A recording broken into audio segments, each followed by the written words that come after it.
Hi there, I'm Marty Levinson. Welcome to the Northtown News Magazine show with the greatest cameraman in the business today, Sonny Hersh, and your host, Avi Meyers. Thank you, Marty. Hi, everybody, and welcome to the Northtown Neighborhood News Magazine, a presentation of Sonny Hersh and myself. Dial us up on the World Wide Web at www.ntnm.org, where over 50,000 shows have been watched. Thank you so much. 50,000 shows. Caps24.org, we're real big on community policing. Sonny Hersh, in his spare time, is the chairman of the District Advisory Committee for the 24th District. You can go to caps24.org to get the schedules. Now, by the way, that'll be in transition right now because everybody's got to give them the schedule for 09.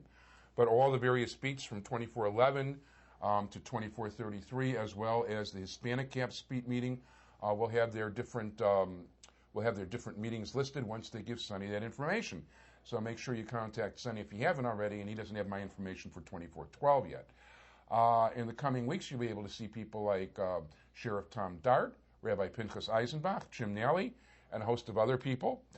And it's time now, of course, to introduce on this grand occasion of our 50,000th show being watched, the single most popular guest, and the person who's been on the show more often than anybody else, and somebody who today, as a matter of fact, is celebrating a birthday. So happy birthday to Alderman Berny Stone. Happy birthday to Avi Meyers. Oh, thank you. Yeah, mine is actually the day before his. That's right. Thank you very much. And I want to wish you many more happy, healthy, and joyous birthdays. Thank you very much. So we had all kinds of stuff going on. I mean, there's so much to talk about. Let's talk a little bit. I'm dying to talk to somebody about the election. We haven't done a show in over a month. Well, it was sort of a quiet election, at least in the 50th Ward. Yeah, nobody was in the precincts. Well, worse than that, the turnout was horrible. Quite frankly, during the time, the 8 years I was the ward committeeman, we never had a turnout below close to 80%. The turnout, unfortunately, in this momentous, quotes, earth-shaking, never to be forgotten election in the 50th Ward was 68%. That ain't exactly the best total I've ever heard. I don't ever recall a turnout in a presidential election in the 50th Ward under 80%. Well, so many of the precincts didn't have anybody working them. What do you mean so many? There were less precincts with people in them, and that includes judges, than there were with people in them. I mean, we had precincts with 2 or 3 judges, certainly no precinct captains. I mean, there weren't even signs up in a number of the polling places. There were no signs. I drove through the ward. If I saw 10 precincts that had signs up, I saw a lot. Well, the ward committeeman was busy ringing doorbells in Ohio for Obama. I don't know what happened there. All I can tell you is that we closed our local office because we got tired of answering calls of people calling us thinking that we were still the Democratic organization. So I just closed the local office. I was not going to function as the Democratic ward committeeman. I just closed the door. Yeah. Now you know what? One of the most interesting things you were telling me too was you actually got a call from the Board of Election Commissioners before the election. I certainly did, and I told them, look, I'm not the Democratic committeeman. They weren't able to get a hold of them. That is correct. And they wanted to know who the judges were, and they couldn't get a hold of Senator Silverstein. That's between the Board of Elections and the committeeman. But, you know, if he's out of town, he's out of town. But, look, the people spoke. I was no longer the committeeman, and therefore it was his duty, not mine. And I was not going to perform his duty, nor was I going to assume any of the duties of the committeeman. Yeah, my understanding was that they only had one meeting from the time he was elected till before the election. I have no idea because I am not part of the Democratic organization. Well, I was told by somebody who was there that the Brewers were in the front row over there. I have no idea. No, I hear you. So anyway, but let's talk about more. And the percentage, we know that he was solidly behind the president-elect, and yet the president-elect received less than 69% of the vote cast in the 50th ward. As a matter of fact, there were a large number there were at least a half a dozen precincts where he lost. Approximately. McCain beat Obama in something like 5 or 6 precincts, and there were another 2 or 3 precincts where McCain got 49% of the vote, or close to it. Yes. No, that I can't explain that either. Yeah, it was one of the worst performances of any. You would think. I'm not going to tell you. I mean, anybody who read Jewish Chicago knows I obviously didn't endorse a candidate, but the fact of the matter is, this whole city is so excited. Over Obama, it's not even funny. I mean, in the words of John Cass, there's people smoking opium all over the place.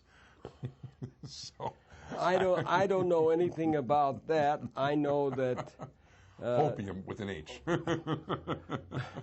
I only know that I'm a Democrat, and I would have hoped that we would have done much better in the 50th ward than we did. Okay. And we didn't. Now we've got now one of the most momentous things, something we have been talking about on the show for close to 10 years now, and something that's been mentioned in public also for close to 10 years, if not 10 years, is ground has broken on the new school. Yeah, so it's more than 10 years. The new school has started. All the final legal work was completed in the city council in October, and this new school is already broken ground and is started at Whipple and North Shore. And today I got a call from someone who asked me to change someone who opposed the school right from the day it was first proposed, who wanted me to change the makeup of the new school. I said, you wait until we break ground, and you oppose it from the day it started. Now you want me to change it from an 8th grade school to a 5th grade school, from a 2-story building to a 1-story building. You wait until the ground is broken, and now you want to change it. I said, that's quite interesting. That's a lot of. I'm not going to mention names. No, that's fine. But I do know that you offer to meet on many, many occasions, and this as late as 2 months ago, we offered to meet with the opponents and try and still explain to them. There's as late as a month ago, there were public hearings on this matter. 2 people showed up at the hearing before the zoning committee. Nobody showed up at the hearing before the plan commission. In truth, both hearings were held on Jewish holidays. I did not schedule them. But the actual city council meeting was after the holiday, which could have been attended. Yeah, but they couldn't testify at those meetings. But couldn't they have put in some kind of objection to be able to get their testimony? No. Okay. The zoning committee hearing was held on the Jewish holiday of Shmini Atzeres, and the plan commission hearing, I believe, was held during not on Sukkot itself, but on the days in between. Yeah, it was a busy holiday schedule, but that was actually in between. That was between Yom Kippur and Sukkot. Yes, no, I think it was between Rosh Hashanah and Yom Kippur. No, in the days between the first days of Sukkot and the intermediary days. Intermediate days. Chol HaMoed, as we say in French. Yes. So they actually could have testified at the Plan Commission, but nobody showed at those meetings. Now, the funny thing to me is that there were so many opportunities over the course of time. But we had public meetings long before all of these meetings occurred, and nobody I mean, this was in the old News Star when the News Star was a responsible paper run by Pioneer, and Lerner even before it, I think. We had all kinds of public meetings. We had meetings during the actual. We had meetings during the proposal. We had meetings during the acquisition time. We had meetings all the way along the way. So there's no reason why people couldn't have attended. No, there's no question. And one of the things that, right now as we film at my house, I am 2 doors from Boone School. So, and I've lived, in this area, for a lot of my life, and a couple doors from Boone School, and it's just not that big a deal. One of the things that bothers me is the most, and particularly from some of the Agudath Israel political guys, is they're trying to put fear in people, which actually is counterproductive to the whole neighborhood. These people are trying to scare everybody for something that there's no reason to be scared of. This is a very nice, peaceful neighborhood. There's a lot of intelligent people here. Crime is very low.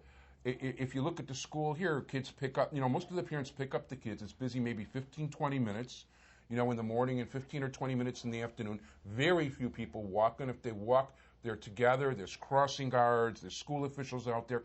There's nothing to be afraid of whatsoever. Well, the one complaint that they all stated was traffic. It was local traffic, and that was the one complaint basically that they stated, is they're afraid of the traffic on Whipple during pickup and the pickup times, and that was the only basic complaint that they stated. It's interesting because I heard from a couple of people that they said, well, why couldn't it have been on Kedzie? And I said, you could have brought that up at some point in time. Well, if you look, let me say this to you. Yeah.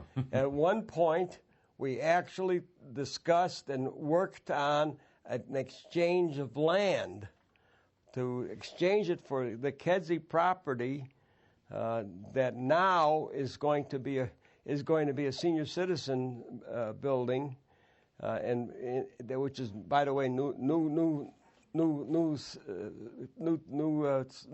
for you. Okay. That Senior Suites, Bill Siegel's Senior Suites, is now the new player in that. Bill Siegel is the name? Bill Siegel, who's the operator of Senior Suites. It's the biggest senior operator in the city of Chicago. Okay. And they're all over the city. They're probably in every ward in the city with the exception of the 50th ward. Okay. And they're going to take over the original Weinschneider piece. Right, which actually has been passed by the Chicago Plan Commission and the whole shop. Yeah, well, that was passed long before. Yeah. And they're going to take over because Weinschneider is out of the picture. Okay, but apparently the Kedzie swap we tried to work on a swap for that land, for the school land, but unfortunately that land is much too small and the school wouldn't fit on that land. One of the things that really bothered me a lot about what the Aguda people keep saying, and they really lie a lot, and I'm not talking about the good religious committee and all that. I'm talking about their political operatives. Well, I don't know. I can't identify who's saying it. I just want to say, because I hear it in the community. They're telling people that there's 5 other sites the school could be on, and there is no such thing. There is not a single other site. I looked for something like 4 or 5 years for an additional site, and this was this miracle happened, and this site came up because I held the site that is now the Stone School campus park. I held that site for 2 years as a potential site for the school. And it really is too small, but I held the site. I didn't allow the campus park to go in there for a year in order as a potential other site. But then... and the community voted down Warren Park? Warren Park, the community objected to. And if you recall that meeting, I thought they were going to hang the representatives of the Public Building Commission at that meeting. I thought they were going to tar and feather them and run them out of town on a rail. But in the meantime, there were no other sites. We looked for site after site. We were ready to evict somebody out of another site and just to get another site. But there were no other sites. And you've got to understand also that the situation as far as the economic situation was different too at that time. Land was expensive, extremely expensive. It wasn't that easy to acquire land. Even the acquisition of this land was much more expensive than it would be today.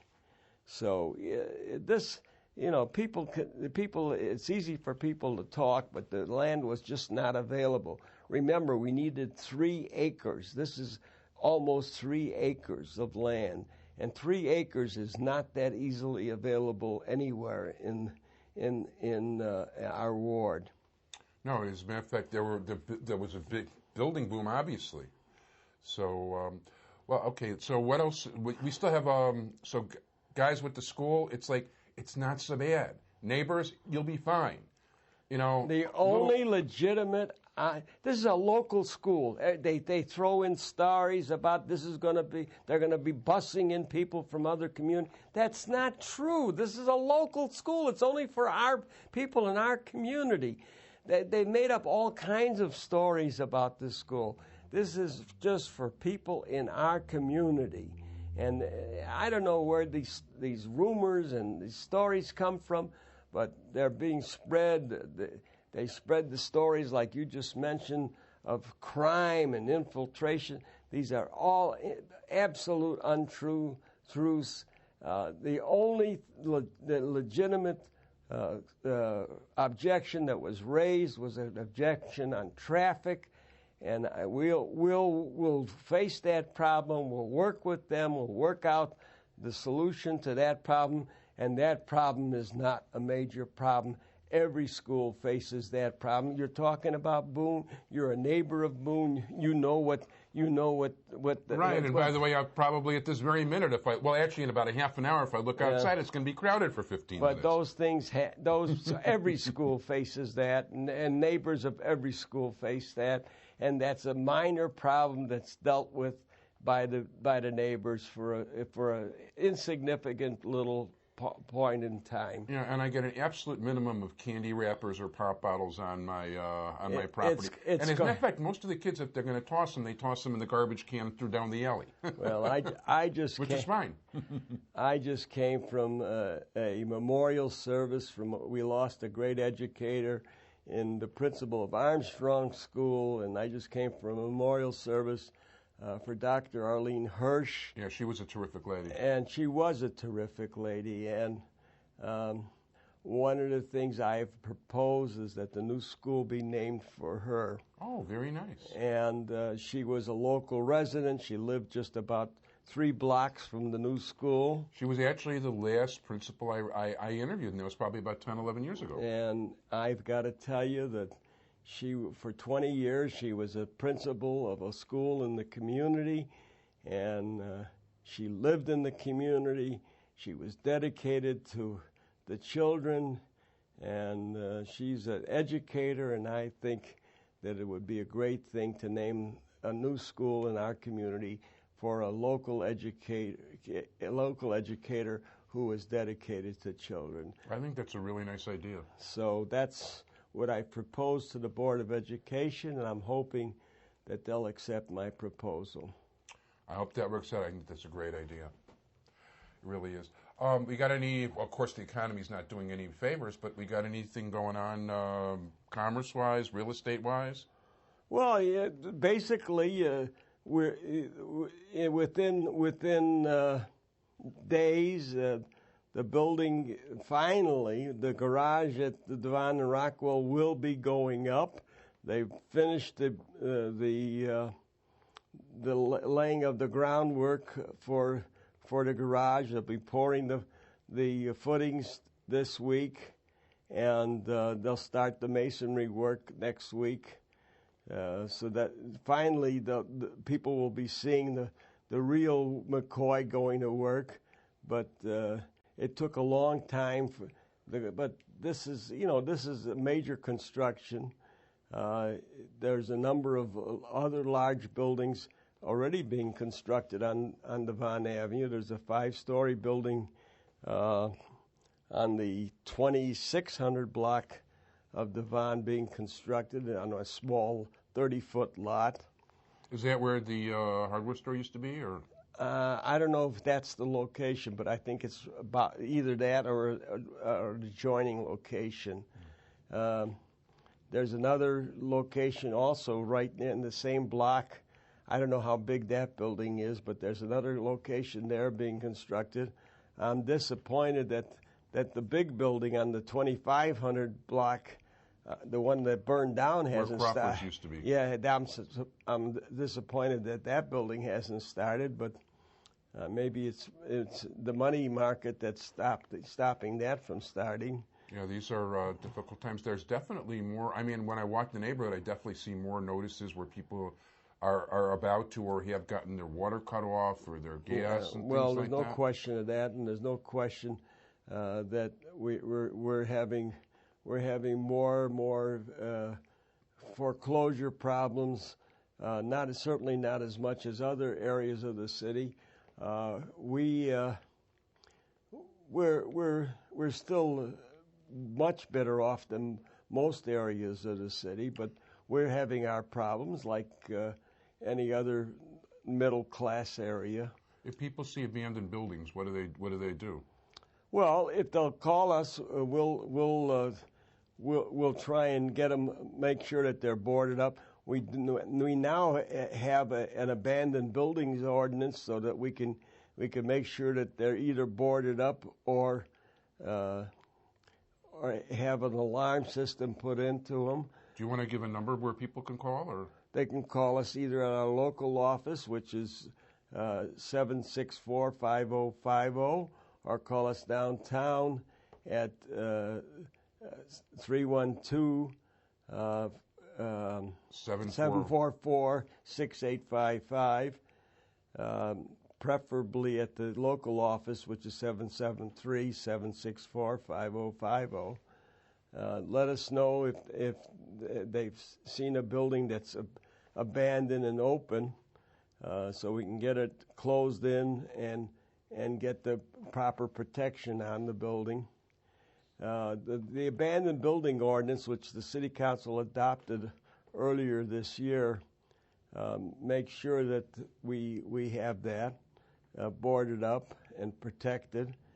We also have adopted a foreclosure ordinance, which makes the owner notify any tenants in the building that he's been served notice of foreclosure, so that the tenant doesn't suddenly find himself out on the street because the owner has been the subject. His mortgage has been foreclosed upon, and the tenant is left hanging and finds himself out on the street. So the owner has to give the tenant notice in case a foreclosure suit is filed. Yeah, that's been a problem, as a matter of fact. I remember when Sheriff Dart brought that up all of a sudden, there was a big to-do. That's right, and that's the reason that the City Council adopted the minute that an owner of a property gets his mortgage foreclosed, he's got to give the notice to his tenants. Yeah, by the way, Sheriff Dart will be on next week, and I want to say hi to Brian Town, who it turns out was a really big fan of the show and was there when somebody faked being Senator Silverstein. He actually watched it when you were... Yes, I was there. Yeah, by the way, I should mention, of course, it was an honor to have had Alderman Stone and Commissioner Larry Suffern co-host the election show this year. Yeah, and we recognized immediately that it wasn't Senator Silverstein's voice because he didn't even sound even close to Senator Silverstein. In any event, it was a phony call. Yeah. Yeah, no, but that was fun. And thank you very much because the election show was a lot of fun. Yeah, it was. you had good guests on, which made it more interesting. I got to say that Larry Sufferton was a heck of a lot better prepared than I was. He really did his homework. Oh yeah, he had everything. Papers and charts, and boy, he really was ready. Well, yeah, I got to tell you also that Larry's been very helpful for my constituents also in working on the tax appeals. He's in fact. Some of my people had appointments with Larry, and one of them had an appointment today, as a matter of fact. We only have till December 1st to appeal next year's taxes, which you have to file an appeal by December 1st for next year. Mm. I don't know when the show's going on, but it may be after December 1st. But you see, people, by the time they get the bill, they don't understand that that's already last year's taxes. Right, it's very confusing because and they do it deliberately to make sure that none of us understand what's going on. Well, in the Rogers Park area, which is north of Devon, you have to object to the 08 taxes in 08, and Rogers Park happens to be called one of the first areas called, and you have to file your objection before December 1st. So, all of my constituents who live north of Devon, if you haven't filed your objection by December 1st, you won't be able to file your objection for 08. And that's the bill you pay in 09. Yeah, it'll be interesting, and I have no idea what it's going to be. If something happens good, like if I actually like something that happened in my property tax bill, like that. Well, the worst part of it, of course, is all the property in this area will have been going down in value. And now's the time to actually file your complaints that the valuation that the assessor's placing on your property is too high. So now is the time to really file your complaint that your valuation is too high.